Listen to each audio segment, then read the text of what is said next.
My name's Michael. I'm 36. And if you had told me 5 years ago that one single family barbecue would change the entire course of my life, I would have laughed it off. But sometimes the smallest remark, the kind people think is just a joke, cuts so deep it rearranges everything you thought you knew about yourself, your marriage, and the people around you. For me, it was the moment when my wife's brother leaned across the picnic table, sneered at me in front of the whole family, and said, "If you vanish tomorrow, no one would even notice." Everyone erupted in laughter like it was the funniest line they'd ever heard. Everyone except me. I raised my drink, smirked, and replied with just 2 words, "We'll see." That night, while the laughter still echoed in my head, I packed my things and disappeared. But let me rewind a little. To understand that night, you need to understand the lead-up. My wife's family was complicated. They weren't cruel in any obvious way, not the type you'd see screaming at each other in public or throwing plates across the room. Their brand of toxicity was quieter, subtle digs dressed as humor, favoritism hidden behind tradition, and a deep sense that I was always on the outside, no matter how much effort I put into fitting in. My wife, Emily, came from a family that thrived on appearances. Sunday dinners at her parents' house were practically mandatory. Barbecues were an annual event that no one could miss, and holidays were treated less like moments to cherish and more like performances to be critiqued. I knew all this going in, but when you're in love, you tell yourself it's not that bad. You learn to brush off the comments, smile when they mock your career choices, and laugh when they roll their eyes at your hobbies. For years, I played along. I thought it was what you did when you married into a family that didn't quite know what to make of you. The first time I realized I was considered expendable was about 2 years into our marriage. I'd lost my job during a round of company layoffs. And though I quickly found part-time work to keep things afloat, her family never let me forget it. At one dinner, her mother said, "At least Emily has a degree to fall back on," even though I had one too. Her father added, "You'll figure it out eventually, Michael," like I was some teenager who hadn't yet decided what to do with his life. Emily insisted they were just trying to encourage me, but encouragement doesn't usually sound like a pat on the head and a reminder of how little you matter. I brushed it off, telling myself it was temporary, that once I landed on my feet again, things would shift. And I did land on my feet. I worked hard, got a stable job, and even saved enough for Emily and me to put a down payment on a modest house. But no matter what I did, it wasn't enough to rewrite the image they had of me as the guy who got lucky marrying their daughter. The barbecue that summer was supposed to be a celebration, her father's birthday. Everyone gathered in the backyard, the grill smoking, kids running around with sparklers. I remember standing there holding a plate of food I wasn't really hungry for. When the conversation turned, as it often did, towards subtle jabs, Emily's brother, Kevin, was the ringleader. He was the kind of guy who wore his arrogance like cologne, so strong you could smell it before he opened his mouth. He'd done well for himself financially, or at least that's what he wanted everyone to think. His stories were always just a little too polished, his achievements always timed perfectly to overshadow anything anyone else had done. That night, after I'd made a comment about how the ribs turned out better than last year, Kevin leaned back, smirked, and said, "If Michael vanished tomorrow, no one would even notice." The worst part wasn't the words themselves. It was the way everyone else burst out laughing, even Emily. Maybe she didn't mean it the way it sounded. Maybe she thought it was just family humor. But in that moment, it felt like confirmation of every suspicion I'd had for years. I wasn't family. I was a prop in their play, a punchline in their script, and I'd finally had enough. I didn't storm out. I didn't make a scene. I smiled, raised my drink like I was toasting, and said, "We'll see." They laughed harder, thinking I was playing along. But when the sun went down and the party ended, I went home, quietly packed a duffel bag, and walked out. No note, no goodbye, just silence. The thing about disappearing is that it's both terrifying and liberating. Terrifying because you realize just how much of your identity is tied to being known by others. Liberating because once you step away, you get to decide who you are without their voices in your ear. I didn't know what my future looked like that night, but I knew one thing.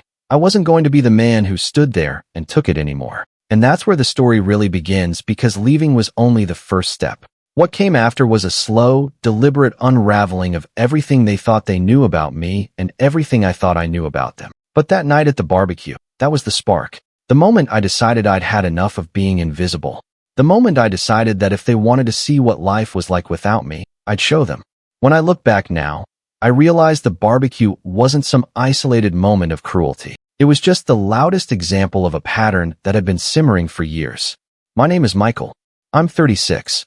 And though I've always considered myself patient, even easygoing, there's only so many times a person can be brushed aside, dismissed, or laughed at before something inside you cracks. The barbecue was the breaking point, but the tension leading up to it had been building steadily, brick by brick, with every family gathering, every offhand remark, every time Emily's family made it clear that I wasn't really one of them. The earliest cracks showed up around holidays. Thanksgiving at her parents' house was like a carefully choreographed performance. Her mother would seat everyone in their rightful places. Her father at the head of the table, Kevin to his right, Emily across from him, and me always down near the end, next to whichever cousin didn't bring a date that year. It sounds small, but the message was obvious. I was peripheral, not part of the core, not someone who mattered enough to sit close to be part of the laughter and stories that circled around the top of the table. When I brought it up once, half-jokingly to Emily, she told me I was imagining things. It's just how Mom does it, she said. But I knew better. People make room for those they value. They push the others aside. It wasn't just the seating, though. Every accomplishment of mine was minimized or ignored, while Kevin's were treated like golden milestones. When I got promoted at work, Emily's father shrugged and said, "That's good, though. Nothing like Kevin's new investment firm, of course." When I finally paid off the used car I'd been driving for years, her mother said, "Well, Kevin bought a brand new SUV last month." I wasn't in a competition with him, but it was made very clear that they saw one whether I entered it or not. And in their eyes, I was always a distant second. I remember the sting of smiling politely, forcing myself to swallow the bitterness while everyone else clapped Kevin on the back like he was some conquering hero. Then there were the favors. Kevin could do no wrong, and his requests were treated as obligations for everyone else. When he needed help moving into his new condo, everyone cleared their schedules. When I asked for a hand fixing up our fence, Emily's dad told me, "Maybe hire a professional, Michael. It'll save everyone the trouble." It was such a small sentence, but the way he said it, like I was incapable, like my needs weren't worth the effort, dug deep. It was the same tone they all used when I tried to insert myself into their conversations, the same dismissive nod they gave when I spoke up with an idea or an opinion, like I wasn't really there, like I could vanish. And just as Kevin eventually said out loud, no one would notice. The manipulation was worse when it came to Emily. Her family knew how to twist her emotions like a dial on a radio, always tuning her into their frequency. When I suggested skipping one of the endless family dinners so we could have a quiet weekend to ourselves, her mother would call Emily directly. "Oh, we were so looking forward to seeing you," she'd say in that sweet, guilt-soaked voice. "It just wouldn't feel right without you." The implication was clear. If we missed even one dinner, Emily would be letting them down. And if Emily let them down, it would be my fault. So we went, week after week, holiday after holiday. I became the outsider who had to play along because saying no meant making Emily feel like she was betraying them. There was one evening, a Christmas dinner, that still stands out to me. I had worked late shifts all week, exhausted, running on fumes, but I didn't want to ruin the holiday for Emily. When we sat down at her parents' dining table, I noticed her mother had arranged the plates with fancy name cards. Everyone had theirs carefully scripted in gold ink. Everyone except me. In my spot was a plain plate. No card, no decoration. When I asked lightly if mine had gotten lost, Kevin piped up, "Guess they ran out of names worth writing." The table erupted in laughter. Even Emily chuckled, though she touched my hand like it was supposed to soften the sting. I laughed too, or at least pretended to, but inside, I burned. It wasn't about the card. It was about what it represented, that I was never going to be more than a footnote in their story, no matter how much effort I gave. I told myself I could handle it if I just kept my head down. But the truth is, every remark piled up. Every time they cut me out of conversations or reminded me of Kevin's greatness, it was another brick on the wall they were building between me and them. I tried to talk to Emily about it more than once, but she always downplayed it. "That's just how they are," she'd say. Or worse, "Don't take it so seriously. You're being too sensitive." Maybe she was right. Maybe I was sensitive. But sensitivity doesn't make the cut hurt less. It makes it sharper. The worst moment before the barbecue happened just a few weeks prior. Emily and I had hosted a small dinner at our house. Something simple, just spaghetti and wine to celebrate our 3rd wedding anniversary. We'd invited her parents and Kevin, hoping for a quieter, more intimate evening. Halfway through dinner, I stepped into the kitchen to refill the wine, and I overheard her mother whispering to Emily, "You know, honey, you could have done so much better. Kevin says his colleague Ryan is still single. You remember Ryan, right? Handsome, stable, from a good family. It's never too late to think about your future." Emily brushed her off, insisting she was happy, but the words still pierced me. It didn't matter that I wasn't supposed to hear. The fact that it was said at all confirmed what I had always feared. They didn't just dislike me. They didn't think I deserved to be there at all. That's why Kevin's vanished comment at the barbecue hit harder than it should have. It wasn't just a cruel joke. It was the culmination of years of being treated like a shadow in my own marriage, a guest in a family I was supposed to belong to. When they laughed, I saw every holiday, every dinner, every moment of being pushed aside flash in front of me. And I knew in that instant that their laughter wasn't harmless. It was a reflection of how they truly saw me. Replaceable, invisible, disposable. That night, while they were still replaying Kevin's joke in their heads like a clever punchline, I was at home zipping up my duffel bag. My hands shook, not from fear, but from the adrenaline of finally deciding I wouldn't let them define me anymore. I wasn't running away. I was stepping out of their shadow. And though I didn't know what the future would look like, I knew one thing for certain. My absence would speak louder than any words I could have said. And that's where the tension truly began to sharpen. Because once you disappear, people notice things they never expected to lose. I thought the barbecue was the worst of it. I thought, foolishly, that the years of small humiliations, quiet dismissals, and constant comparisons had already peaked. But I was wrong. The truth is, there's always a deeper cut waiting when you're dealing with people who thrive on diminishing others. My name is Michael. I'm 36. And the real betrayal, the kind that hollowed me out and made me realize there was no going back, didn't come at a dinner table or a holiday gathering. It came quietly, like most betrayals do, sliding into my life when I least expected it. It was about 2 weeks after the barbecue. Emily and I had barely spoken about it since. When I tried to bring it up, to explain how deeply Kevin's words had cut, she sighed and waved it off. "Michael, it was a joke. You're overthinking this. You can't keep taking everything so personally." I wanted to argue, to shout that it wasn't just a joke, it was years of jokes at my expense, but I bit my tongue. Part of me hoped she'd eventually see it from my side. Another part knew she wouldn't. Still, I stayed. I wasn't ready to blow up my marriage over her family's cruelty. Not yet. Then came the betrayal. Emily had left her phone on the kitchen counter one evening while she showered. I wasn't snooping. I had no intention of looking. But when the screen lit up with a new message, the preview stopped me cold. It was from her mother. "Don't let Michael drag you down with him. You deserve someone who lifts you up." My chest tightened. Against my better judgment, I opened the thread. What I found wasn't just one message. It was months of them. Messages from her mother, her father, and even Kevin, all gently chipping away at me behind my back. "Michael will never provide the way Kevin could. You don't want to waste your best years playing house with someone who can't keep up. Think about what life would be like if you had married someone with ambition." And worst of all, Emily's responses. She didn't defend me. She didn't tell them to stop. She didn't shut the door on their constant criticism. Instead, she replied with half-hearted excuses. "He's trying. He means well. He'll figure it out eventually." She wasn't standing by me. She was tolerating me. That realization stung more than anything her family had ever said because it meant that deep down, she might have believed them. I remember sitting at the table staring at her phone, feeling like the floor had dropped out beneath. It wasn't just that her family mocked me. It was that Emily let them. She allowed them to plant seeds of doubt about me, and maybe those seeds had taken root. For years, I had told myself she was caught in the middle, that she didn't know how to stand up to them. But now I saw the truth. She wasn't in the middle. She was leaning quietly toward their side. The next morning, I tested it. Over breakfast, I casually asked, "Do you ever regret marrying me?" She looked startled, then laughed softly, like I'd said something silly. "Of course not. Why would you ask that?" I wanted to push, to throw her own words from the messages in her face, but I swallowed it. Instead, I nodded, smiled, and told her I was just tired, just overthinking things.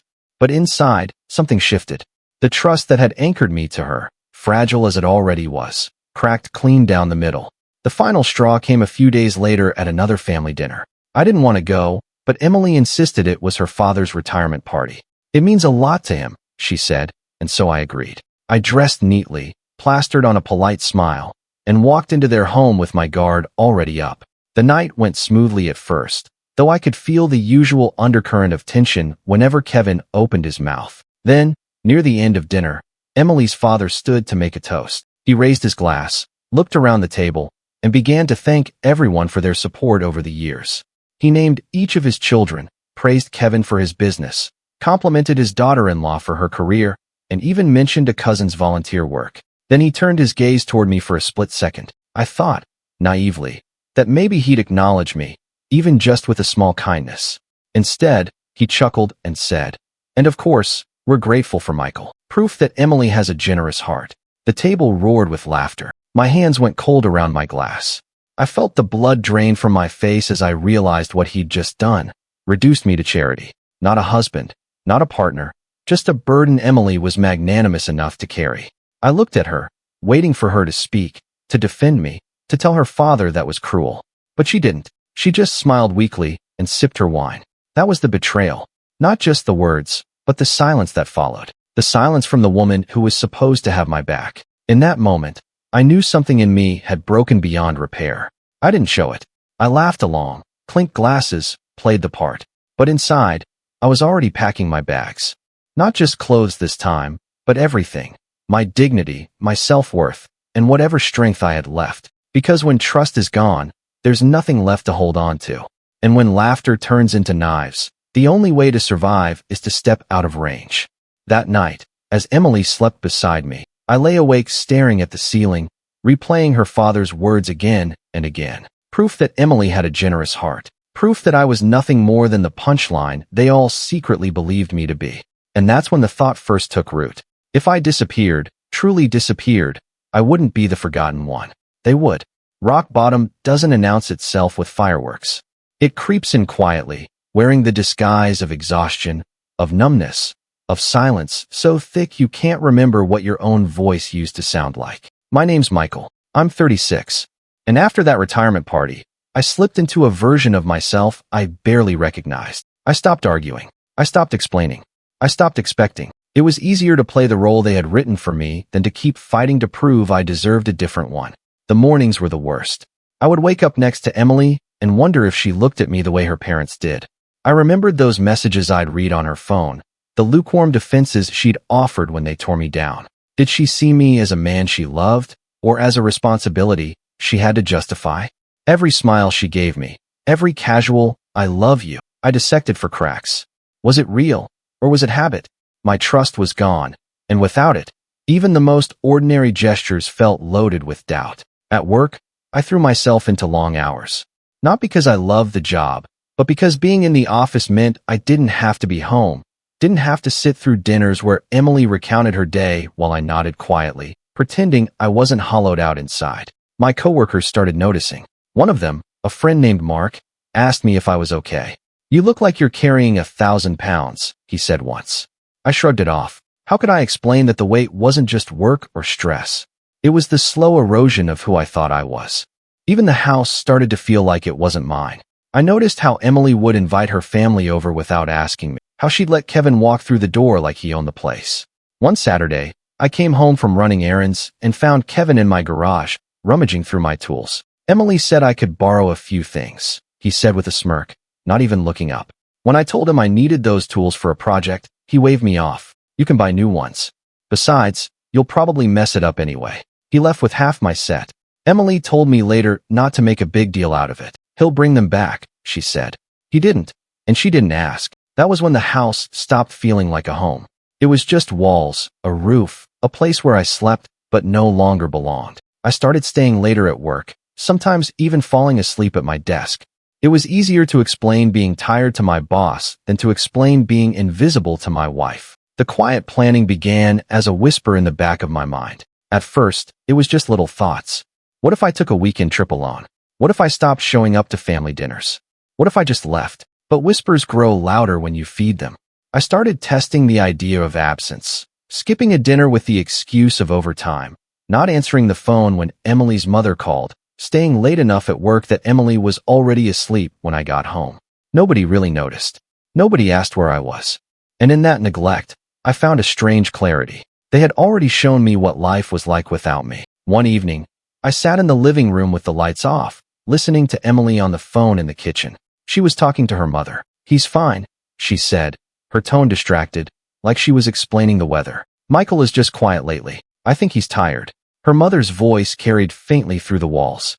"Well, maybe he'll come around. Or maybe he won't. You're strong enough to handle it either way." Emily laughed softly, not in agreement exactly, but not in protest either. I sat there in the dark, my chest tight, realizing that no one, not even my wife, was afraid of losing me. That's when rock bottom hit. It wasn't a crash. It was a slow sinking, like quicksand, pulling me deeper each day until I could barely see the sky above. But even at the bottom, there was a spark, a voice inside me whispering, "If no one fears your absence, make them feel it." So I began to plan, quietly, carefully. I started setting aside money from each paycheck into an account Emily didn't know about. I began looking at rentals in towns far enough away that I could disappear without a trace. I pared down my life, selling things on the side, keeping only what I knew I could carry. Every step was small, deliberate, hidden in plain sight. And with each move, I felt a sliver of control return. The night of the barbecue had been the spark. But this was the beginning of the fire, the part where I stopped begging to be seen and started preparing to vanish on my own terms. And as I lay awake at night, staring at the ceiling beside a wife who didn't notice my silence, I made a promise to myself. If they thought I was invisible now, they hadn't seen anything yet. The funny thing about hitting rock bottom is that it clears the ground beneath you. There's nothing left to fall through, so every step afterward feels like climbing. My name's Michael. I'm 36. And after months of being the butt of jokes, the charity case, the man who wouldn't be missed, I finally started to rise. Not loudly, not with some grand announcement, but quietly, like a tide that comes in while no one is paying attention. It began with the money. For weeks, I had been siphoning off part of each paycheck into a private account. At first, it was just a trickle, barely noticeable, but over time, it grew into something substantial. Watching the balance climb gave me a sense of control I hadn't felt in years. That account wasn't just numbers, it was freedom. Freedom from Emily's parents' voices in my head, freedom from Kevin's smirk, freedom from the dining tables where I sat as an afterthought. Every dollar was a brick in the foundation of the life I was quietly building for myself. The second step was my health. Years of stress had left me sluggish, worn down, the kind of man who dragged himself through the day instead of walking with purpose. But once I decided to plan my escape, something shifted. I joined a gym near my office, not one of those fancy places Emily's family would scoff at, but a simple, no-frills spot where people came to sweat and leave. At first, I could barely last 20 minutes on the treadmill, but I kept going back, day after day. I added weights, built routines, and slowly I began to see changes. My shoulders straightened, my energy returned. When I looked in the mirror, I didn't just see the tired, overlooked husband anymore. I saw someone sharper, stronger, someone with a spark in his eyes again. Work, too, became a place where I rose. Instead of burying myself in long hours to avoid home, I started channeling my energy into actual progress. I took on projects no one else wanted, staying late not out of despair, but out of determination. My boss noticed. Promotions had always seemed reserved for other people, the Kevin types, but now, suddenly, I was being called into meetings, asked for my opinion, given responsibilities that mattered. I didn't brag about it at home. I didn't rush to tell Emily's family. This was mine, my victories untainted by their dismissive laughter. And then came the network. Mark, my coworker who had once told me I looked like I was carrying the world on my shoulders, became an unexpected ally. He introduced me to friends of his people outside my bubble, people who didn't know me as Emily's husband or Kevin's brother-in-law. They knew me as Michael. We grabbed drinks. We talked about life. We laughed without anyone turning me into the punchline. For the first time in years, I felt seen, truly seen. Emily noticed something was different, though she couldn't put her finger on it. One night, she asked, "You've been distant lately. Is everything okay?" I smiled, kissed her on the cheek, and said, "Just busy with work." And that was true, but not in the way she thought. I wasn't distant because I was slipping away. I was distant because I was building something new, something she and her family weren't part of. The more I grew, the less I needed their approval. And the less I needed their approval, the clearer my future became. The turning point of my rise came unexpectedly. I was at a small networking event Mark had dragged me to, half convinced I wouldn't fit in. But as I stood there talking to people who knew nothing about my family, nothing about Emily, I realized I was thriving. I spoke with confidence. People laughed at my jokes, not at me, but with me. One man even pulled me aside and said, "You've got a good head on your shoulders. Ever think about starting something on your own?" The idea lit a fire in me. For years, I had been told I was second-rate, incapable, someone who would mess things up if given the chance. And here was a stranger who saw potential. That night, as I drove home, I gripped the steering wheel tighter and whispered to myself, "They were wrong about you. They've always been wrong." Back at home, the family dinners continued. I still attended, still played the quiet role, but now it was different. I wasn't crushed under their words anymore. When Kevin bragged about his new SUV, I nodded, smiled, and thought about the gym session I crushed that morning. When Emily's father made a veiled jab about ambition, I smiled politely, knowing that at work, my name was being mentioned in rooms Kevin could never enter. When her mother sighed about what Emily could have had, I kept my face neutral, my eyes calm, because deep inside, I knew I was no longer chained to their table. I was building something stronger than their approval, and I didn't need their laughter to validate me anymore. In fact, their laughter was becoming background noise, a soundtrack to my quiet transformation.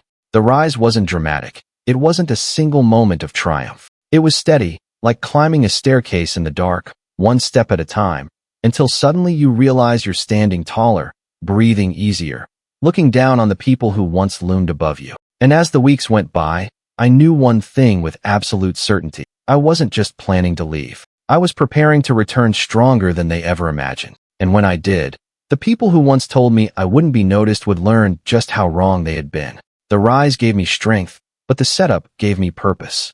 My name's Michael. I'm 36. And by the time I had rebuilt myself financially, physically, and emotionally, I wasn't just surviving anymore. I was plotting. It wasn't revenge for the sake of cruelty. It was justice. It was balance. It was finally putting the weight of my absence where it belonged, on the shoulders of those who swore they'd never feel it. The first shift came through work. My steady climb hadn't gone unnoticed, and when a senior manager announced he was retiring, I was offered the chance to step into a role that would have seemed unimaginable just a year before. More pay, more authority, more freedom. The irony wasn't lost on me. While Emily's father and brother laughed about my lack of ambition, I had quietly climbed higher than either of them knew. But I didn't brag. I didn't post about it. I let my silence do the heavy lifting. The less they knew, the more powerful I became.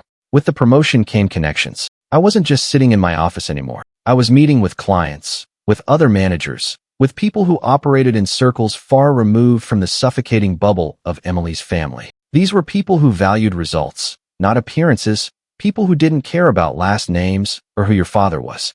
For the first time in my adult life, I realized how small Emily's family really was. In their world, Kevin was king. But outside it, he was no one. And I, quiet, overlooked Michael, was becoming someone. I also tightened my financial net. That secret account I'd been feeding grew to the point where I could live comfortably without Emily or her family's knowledge.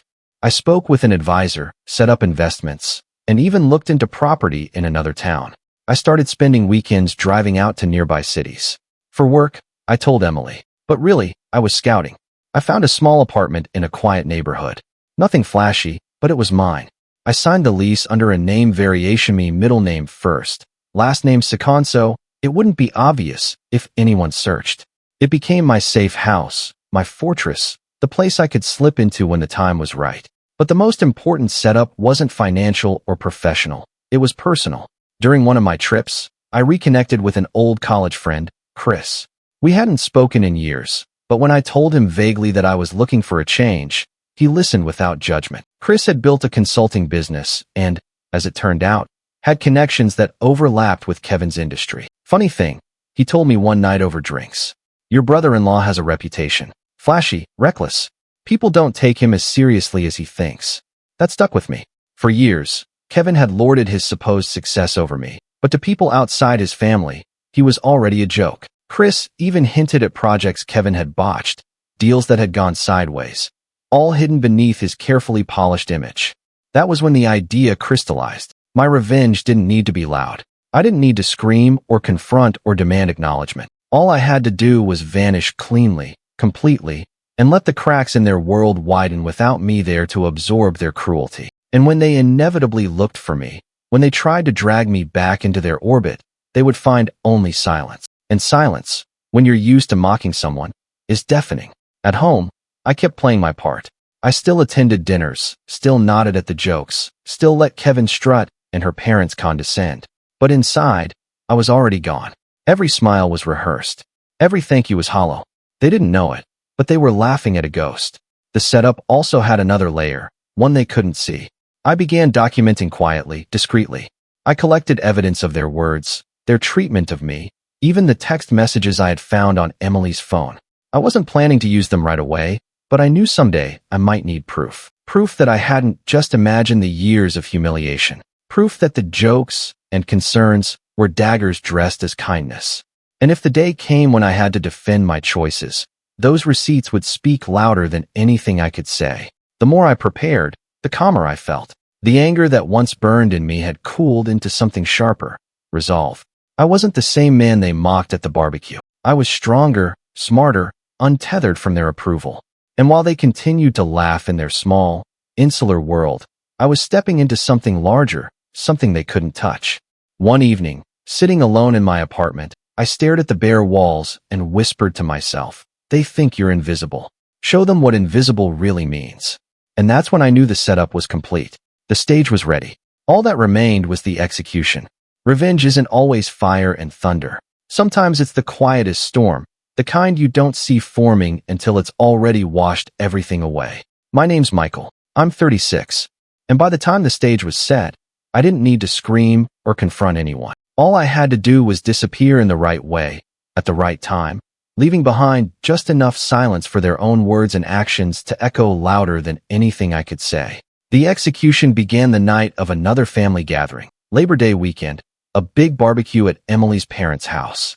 I remember walking into that backyard and realizing I was already gone. Kevin was holding court as usual, bragging about a deal he closed. Her parents were fussing over the grill.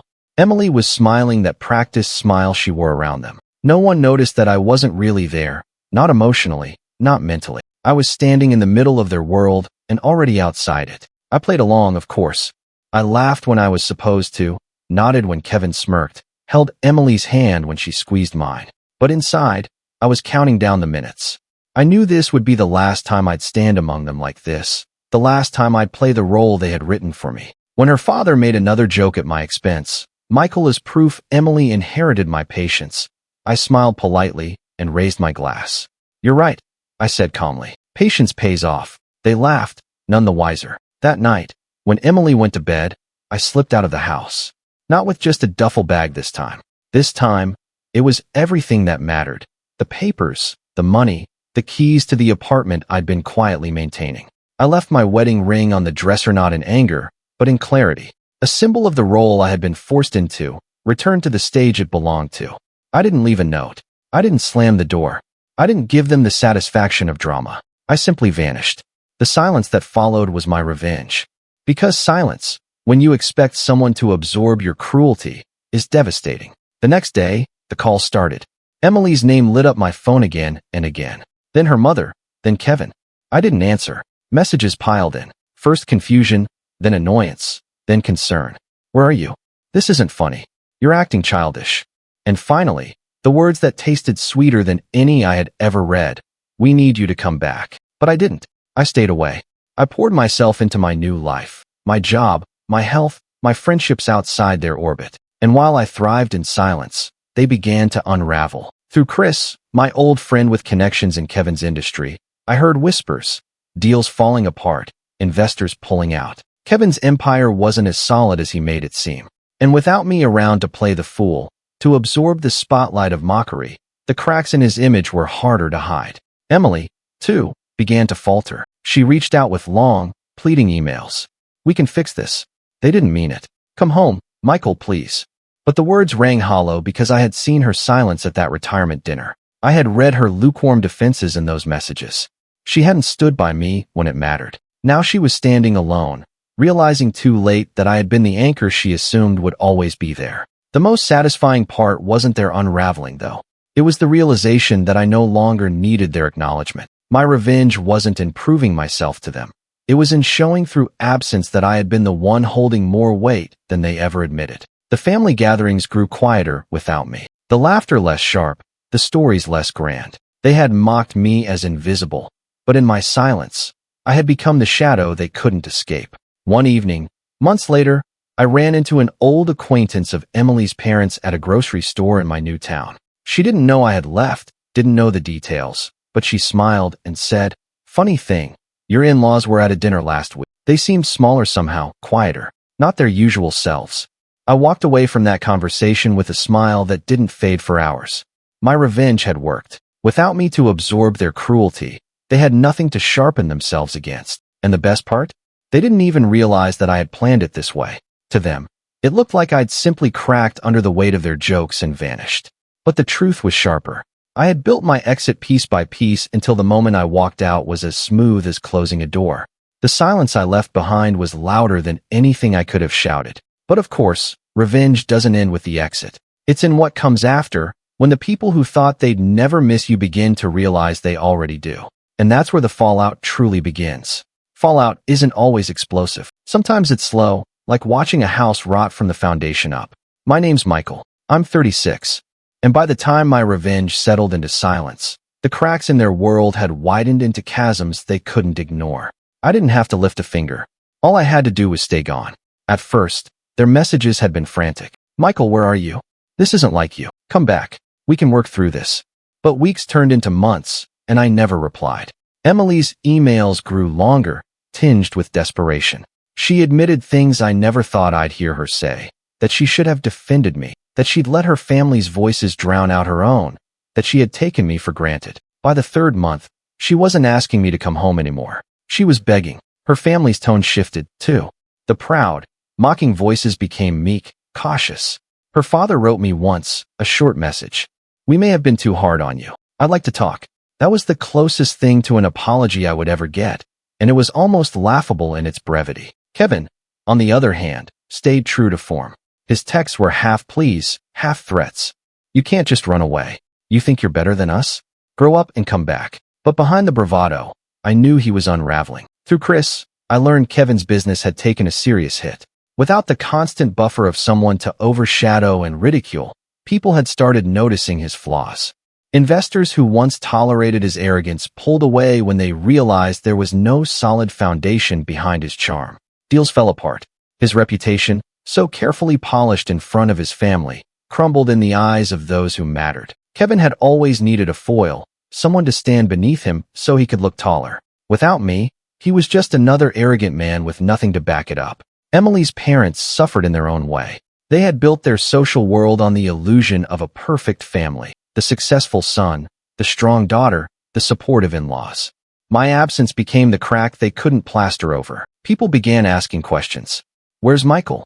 We haven't seen him in a while. How's your daughter's husband doing?" Each question was a reminder that I wasn't where they thought I should be, and they didn't have an answer. For a family obsessed with appearances, that was worse than anything I could have said to them directly. As for Emily, she spiraled. The woman who once laughed along with her family's jokes, who once brushed off my pain as sensitivity, was suddenly left facing her own silence. I know because after nearly a year, she showed up at my apartment. She looked smaller somehow, her confidence deflated. She stood in the doorway, tears brimming in her eyes, and said, "I didn't realize until you were gone. You held us together. You held me together." I listened.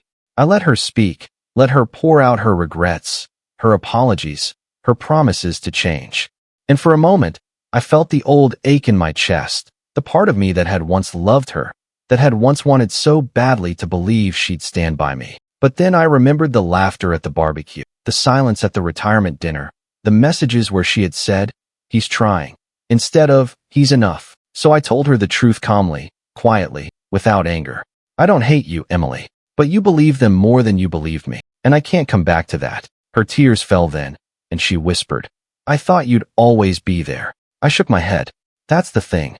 You all thought I'd always be there. And now you see what life looks like without me." She left that night, and for the first time in years, I felt no guilt, only peace. In the months that followed, the calls dwindled, the emails slowed. Eventually, the silence wasn't just mine, it was theirs. Emily filed for divorce, citing irreconcilable differences. I signed the papers without hesitation. Kevin's business slipped further until even his parents couldn't ignore his failures. Their family gatherings became smaller, quieter, stripped of the sharp laughter that had once filled the air. They had laughed at me, told me I'd vanish without a trace. Instead, it was their laughter that vanished their certainty, their arrogance. And me? I built a new life, a better one where I wasn't invisible, where my worth wasn't measured by cruel jokes or comparisons to someone else.